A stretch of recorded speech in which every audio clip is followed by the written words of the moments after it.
বা একটা পার্শ্ববর্তী মেজরিটি হিন্দু দেশ হিসাবে আমাদের কিন্তু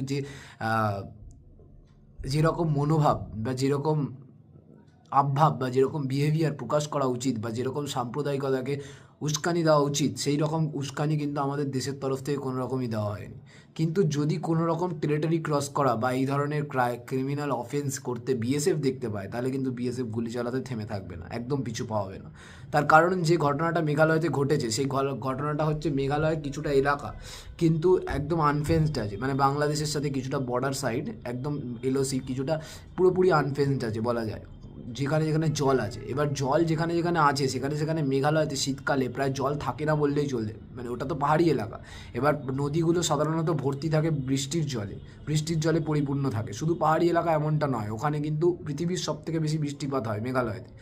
তো ওখানে যখন বর্ষাকাল থাকে তখন বর্ষাকালে এতটাই পরিমাণ বৃষ্টি হয় যে বৃষ্টির জলে এক একটা নদী ভরে যায়। কিন্তু যখন বৃষ্টি থাকে না এই শীতকালের টাইমে, তখন বৃষ্টি হচ্ছে অল্প কিন্তু তাতে নদী ভর্তি হয় না। তো সেই কারণে নদীগুলো কিন্তু ফাঁকাই পড়ে থাকে সাধারণ জমির মতো। তো লোক ওখান দিয়ে হেঁটে চলাফেরা করে। তো ডাউকিতেই একটা বর্ডার আছে যেখানে কিন্তু, যার উল্টো পাশে কিন্তু সিলেট, মানে ওইদিকে বাংলাদেশের সিলেট আর এইদিকে হচ্ছে মেঘালয়। তো ওখানে শোনা যাচ্ছে যে দুজন নাকি এসেছিল সুপারি চুরি করতে বা সুপারির বলা যায় স্মাগেল করতে।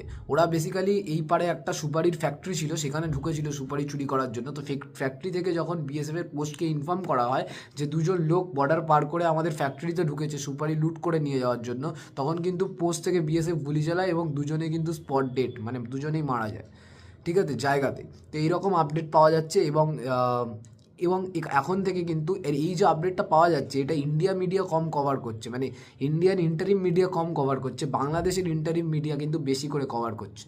আর সবথেকে বড় কথা, বাংলাদেশ তো আমাদের মিডিয়াকে নিজেদের দেশে ব্যান করে রেখেছে। তাদের ব্যান করা ছাড়া কোনো উপায়ও নেই, কারণ যেই ধরনের ছবি কালকে বা গতকাল বা তার আগের দিন যেরকম ছবি বাংলাদেশ থেকে আসছিল, যে ইনসেন ছবি বাংলাদেশ থেকে আসছে, এবং ইভেন এখনও পর্যন্ত আবার এখনও শুনছি যে এবিপি আনন্দ লাইভ দেখাচ্ছে যে বাংলাদেশের রাস্তা, ঢাকার রাস্তায় তাণ্ডব হচ্ছে।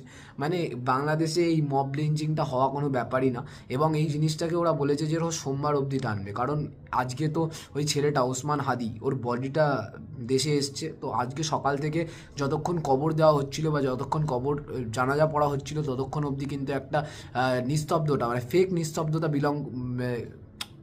একটা ফেক নিস্তব্ধতা বজায় ছিল। কিন্তু যখনই কবর দেওয়া হয়ে গেল বা জানাজা পড়া শেষ হয়ে গেল, তারপর থেকেই কিন্তু আবার অ্যাকশান চালু হয়ে গেল।